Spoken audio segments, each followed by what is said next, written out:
बिस्मिल्लाहिर्रहमानिर्रहीम। अस्सलाम वालेकुम। पेश खिदमत है कहानी एक नौब्याहता लड़की की। आज माँ के लिए एक कठिन दिन था। माँ चंद दिन पहले ही धूमधाम से बहू ब्याह के लाई थी। शादी के हंगामे सर्द पड़ चुके थे। नए नवीले दूल्हा दुल्हन की दावतों के सिलसिले भी थम चुके थे। जिंदगी काफी हद तक अपनी डिगर पर वापस आ गई थी।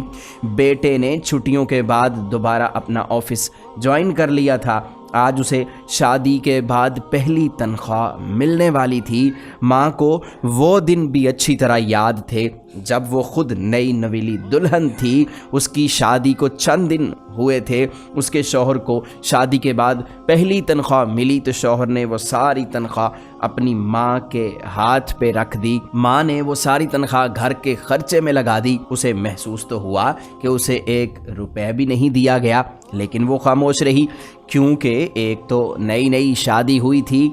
उसकी ज़रूरत की हर चीज़ उसके पास मौजूद थी और अभी तो सलामी के कुछ पैसे भी उसके पास मौजूद थे। ज़्यादा रकम तो उसके शौहर ने उससे लेकर अपनी माँ को शादी पे उठाया कर्ज उतारने के लिए दे दी थी, मगर फिर भी अभी कुछ ना कुछ रुपए उसके पास मौजूद थे।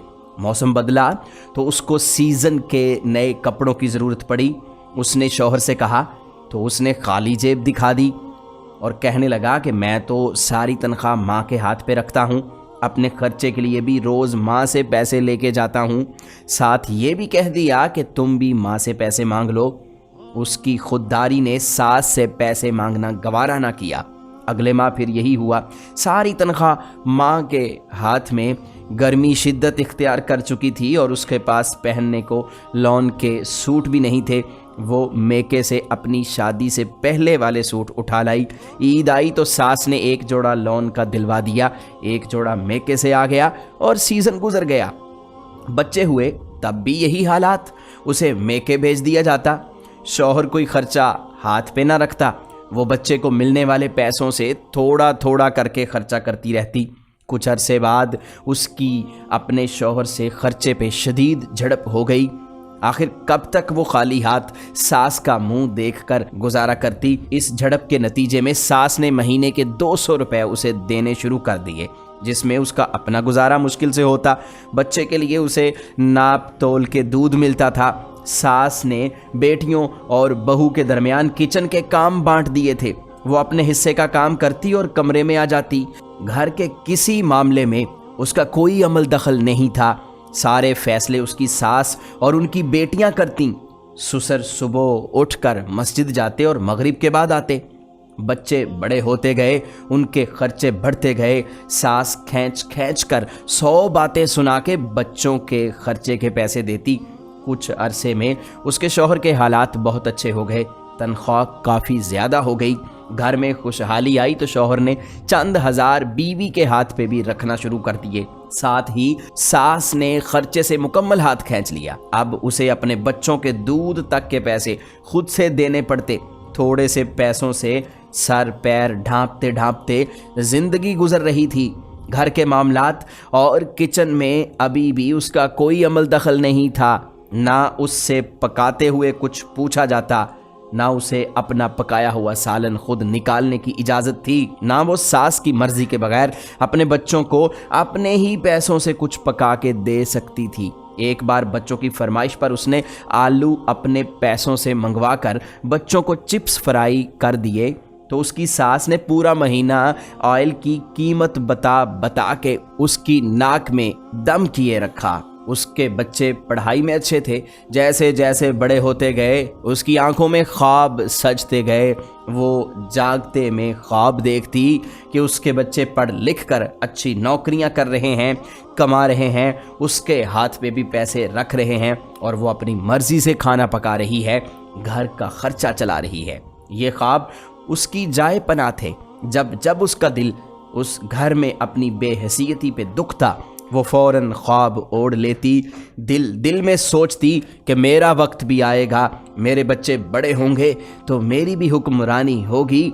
वो दिन भी आएगा, मैं सारी तनख्वाह लूँगी और अपनी मर्ज़ी से खर्च करूँगी। वक्त का काम गुजरना है सो गुजर गया, सास सुए अदम सुधारी, नंदें अपने घर की हो गईं। बेटे की जॉब लगते ही उसने उसके लिए लड़की ढूंढना शुरू कर दी। जल्द ही उसे एक लड़की पसंद आ गई। बेटे की जॉब शुरू होने के 1 साल के अंदर वो बहू ब्याह लाई। आज उसके बेटे को शादी के बाद पहली तनख्वाह मिलने वाली थी। उसके शौहर अपने वालिद की तरह रिटायरमेंट के बाद मस्जिद को प्यारे हो चुके थे। उसको बेचैनी थी कि बेटा अपनी तनख्वाह किसे देता है। उसे अपनी सारी महरूमियां याद आने लगीं। बेटा घर आया, उसने सारी तनख्वाह लाके अपनी माँ को दे दी। उसने जरा के जरा नजर उठाकर बहू की तरफ देखा। वो कोने में खड़ी मुस्कुरा कर उसे देख रही थी। उसे 25 साल पहले का दिन याद आ गया। तब वो भी यूं ही मुस्कुराई थी, मगर उसका दिल डूब गया था। आज उसके लिए इम्तिहान का दिन था। एक तरफ सारी उम्र की महरूमियाँ थीं, अपनी मर्जी से खाना तक ना पका और ना खा सकती थी। दुख था उसे कि घर को चलाने में अपनी ख्वाहिशात को दबाने के दिन उसको अजबर थे, तो दूसरी तरफ उसकी 4 दिन की नौब्याहता बहू थी। उसका वक्त आ चुका था। बहू को अपने वक्त के लिए एक तवील इंतज़ार करना था। उसने एकदम फैसला किया। बेटे की तनख्वाह में से अपने और अपने शौहर की दवाइयों और ज़रूरत के कुछ पैसे अलग करके उसने सारी तनख्वाह बहू के हाथ पे रख दी कि आज से तुम इस घर का खर्चा चलाओगी। मेरा मशवरा शामिल होगा, हम मिलजुल कर फैसले करेंगे, मगर पैसा तुम अपने हाथ में रखोगी। घर का बजट तुम खुद बनाओगी। मैं तुम्हारी हर तरह से मदद करूंगी। उसका दिल उसको दुआएं दे रहा था।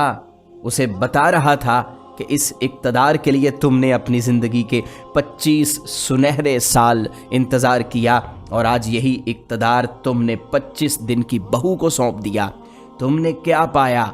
ना इक़्तिदार तब तुम्हारा था, ना आज तुम्हारा, मगर उसका ज़मीर मुतमईन था। उसे मालूम था किसी एक नस्ल को तो ये कुर्बानी देनी होगी, पीछे हटना होगा, आने वाली को राह देनी होगी, पहले दिन से अपनाना होगा, उसे एहसास से मलकियत देंगे, घर का फ़र्द समझेंगे तो वो फले फूलेगी और खुश होगी। अब इसे ये खुशी थी कि इस कुर्बानी का एजाज़ इसे मिला। इसे इस कुर्बानी पर कोई पशेमानी नहीं थी। प्यारे भाइयों और बहनों, ये कहानी हम में से बहुत से घरों की है।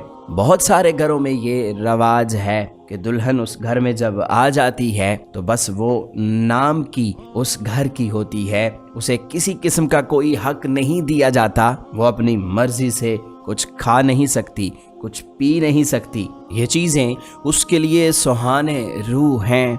ऐसा नहीं करना चाहिए। वो भी अब इस घर की मालिक है, उसे मुकम्मल हक देना चाहिए। एक घर में रहने वाले सभी अफराद मिलजुल कर एक दूसरे के हुकूक व फ़राइज़ पूरे करें। जिसका जो मकाम है उसे वो मकाम मिलना चाहिए।